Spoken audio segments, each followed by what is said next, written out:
Hi friends, இந்த video பார்த்தீங்கன்னா pump பற்றி பார்க்க போகிறோம். இந்த பம்பு பார்த்தீங்கன்னா பிந்து மோட்ரு. நம்ம மோட்டார் வைண்டிங் பண்ணிக்கிறோம். பம்பு நல்லா இருக்குது. டெஸ்ட் ஓட்டி பார்க்கலான்னு பார்க்கும்போது பம்பில் பார்த்தீங்கன்னா இந்த மாதிரி துண்டு பைப் போட்டு மாட்டியிருக்காங்க. ஆனால் துண்டு பைப் பார்த்தீங்கன்னா ஓட்டையாயிருச்சு, தெரியுதுங்களா? நீங்கள் பம்ப் எரெக்ஷன் பண்ணும்போது இந்த மாதிரி துண்டு பைப் போடாதீங்க. அப்படி போட்டாலும் எஸ்எஸ் பைப் போடுங்க, இல்லைனா அடாப்டர் போட்டுக்குங்க. இந்த மாதிரி எம்எஸ் பைப் போட்டால் ஓட்டையாகி தண்ணி மேலே வராது, துருப்பு இருந்தாலும் தெரியாது, சரிங்களா? டேரெக்டாக இந்த மாதிரி அடாப்டர் போட்டு மாட்டுங்க.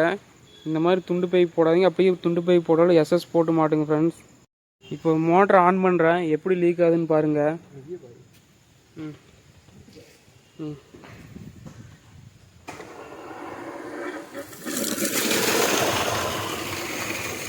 ஃப்ரெண்ட்ஸ், இப்போ பார்த்தீங்கன்னா எப்படி தண்ணி லீக் ஆகுதுன்னு தெரியும். போருக்குள்ளே போனால் தண்ணி சுத்தமாக வராது.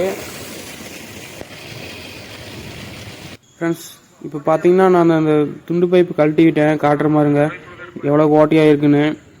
நீங்கள் டேரெக்டாக அடாப்டரு, காஸ்டிங் அடாப்டரு, ஆசீர்வாத்து, அப்படி இல்லைன்னா எஸ்எஸ் அடாப்டர் போடுங்க.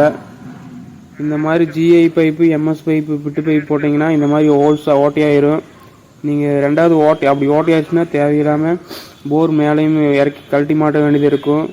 உங்களுக்கு கழட்டி மாட்டினாலே ஒவ்வொரு ஏரியா பொறுத்து 4000லேருந்து 6000 வரைக்கும் ஆகும். உங்களுக்கு தேவையில்லாத செலவு. நீங்கள் ஃபிட் பண்ணும்போது இந்த மாதிரி துண்டு பைப் போட்டு ஃபிட் பண்ணாதீங்க ஃப்ரெண்ட்ஸ். நம்ம சேனல் சப்ஸ்கிரைப் பண்ணிக்கோங்க ஃப்ரெண்ட்ஸ்.